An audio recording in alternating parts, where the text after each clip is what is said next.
ಇಕಿಗಾಯ್ ದೀರ್ಘ ಹಾಗೂ ಸಂತಸಭರಿತ ಜೀವನಕ್ಕೆ ಜಪಾನಿಯರ ಗುಟ್ಟು. ವಯಸ್ಸಾಗದಿರುವ ರಹಸ್ಯಗಳು. ಇದರಲ್ಲಿ ಕಾರ್ಯಶೀಲ ಮನಸ್ಸು ಮತ್ತು ಯೌವನಭರಿತ ಶರೀರ. ಆರೋಗ್ಯವಂತ ಶರೀರದಲ್ಲಿ ಆರೋಗ್ಯವಂತ ಮನಸ್ಸು. A sound mind in a sound body. ಇಲ್ಲಿ ಮನಸ್ಸು ಮತ್ತು ಶರೀರ ಎರಡೂ ಮುಖ್ಯ. ಮಾನಸಿಕ ಆರೋಗ್ಯ ಹಾಗೂ ಶಾರೀರಿಕ ಆರೋಗ್ಯ ಒಂದಕ್ಕೊಂದು ತಳುಕು ಹಾಕಿಕೊಂಡಿವೆ. ತಾರುಣ್ಯದಿಂದ ಕೂಡಿದ ಮನಸ್ಸು ಇರಬೇಕಾದರೆ ಆರೋಗ್ಯಕರವಾದ ಜೀವನ ಶೈಲಿ ತುಂಬ ಮುಖ್ಯ. ಶರೀರದ ಆರೋಗ್ಯಕ್ಕೆ ವ್ಯಾಯಾಮ ಎಷ್ಟು ಮುಖ್ಯವೋ ಮಾನಸಿಕ ಆರೋಗ್ಯಕ್ಕೂ ಸಹ ಮಾನಸಿಕ ವ್ಯಾಯಾಮ ತುಂಬ ಅವಶ್ಯಕತೆ ಇದೆ. ಮೆದುಳಿಗೆ ಕಸರತ್ತು ನೀಡುವುದು ಮಾನಸಿಕ ಕಸರತ್ತುಗಳಲ್ಲಿ ತುಂಬ ಮುಖ್ಯವಾದದ್ದು. ಮೆದುಳು ಒಂದು ಆಕಾರದಲ್ಲಿ ಉಳಿಯಬೇಕಾದರೆ ಅದಕ್ಕೆ ಸತತವಾಗಿ ಉದ್ದೀಪನ ಅಗತ್ಯವಿದೆ. ಮೆದುಳನ್ನು ಚುರುಕುಗೊಳಿಸಲು ಹೊಸ ಹೊಸ ಮಾಹಿತಿಯನ್ನು ಕಲೆ ಹಾಕಬೇಕಾಗುತ್ತದೆ ಹಾಗೂ ಹೊಸ ಹೊಸ ಮಾಹಿತಿಯ ಕಡೆ ಮುಖ ಮಾಡಬೇಕಾಗುತ್ತದೆ. ಹೊಸ ಮಾಹಿತಿಯ ಜೊತೆ ಮೆದುಳು ಹೊಸ ಸಂಬಂಧಗಳನ್ನು ಇಟ್ಟುಕೊಳ್ಳುತ್ತದೆ ಹಾಗೂ ಪುನರ್ಚೈತನ್ಯಗೊಳ್ಳುತ್ತದೆ.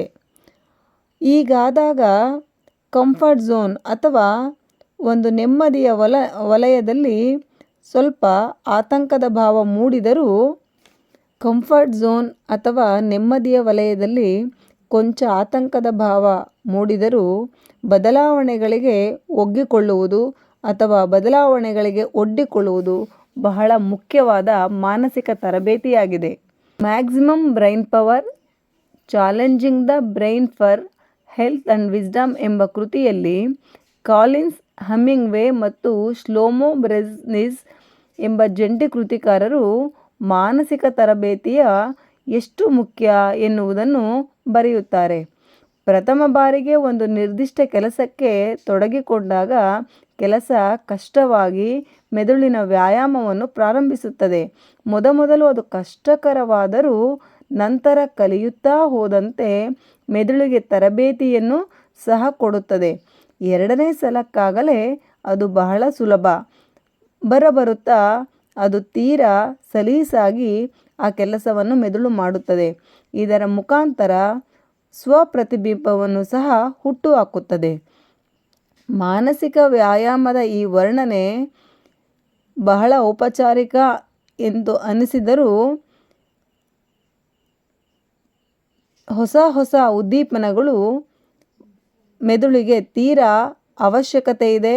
ಅದು ಏಕಾಂಗಿತನವನ್ನು ಹೊಡೆದೋಡಿಸುತ್ತದೆ, ಖಿನ್ನತೆಯನ್ನು ತಪ್ಪಿಸಲು ಸಹ ಸಹಕಾರಿಯಾಗುತ್ತದೆ.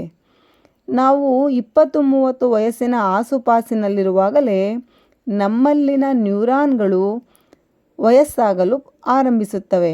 ಬೌದ್ಧಿಕ ಚಟುವಟಿಕೆಗಳಿಂದ, ಕುತೂಹಲಭರಿತ ಜೀವನ ನಡೆಸುವುದರಿಂದ, ಕಲಿಯುವ ಇಚ್ಛೆ ಉಳಿಸಿಕೊಳ್ಳುವುದರಿಂದ ಈ ಪ್ರಕ್ರಿಯೆಯನ್ನು ನಿಧಾನಗೊಳಿಸಬಹುದು. ಹೊಸ ಹೊಸ ಸನ್ನಿವೇಶಗಳ ನಿರ್ವಹಣೆ, ಪ್ರತಿದಿನ ಹೊಸ ವಿಷಯಗಳನ್ನು ಕಲಿಯುವುದು, ಆಟವಾಡುವುದು, ಇತರರ ಜೊತೆ ಪ್ರತಿಸ್ಪಂದನ ಇರಿಸಿಕೊಳ್ಳುವುದು ಇವೆಲ್ಲವುಗಳು ಮನಸ್ಸಿಗೆ ವಯಸ್ಸಾಗುವುದರ ವಿರುದ್ಧದ ಅತಿ ಅವಶ್ಯಕವಾದ ರಣತಂತ್ರಗಳು.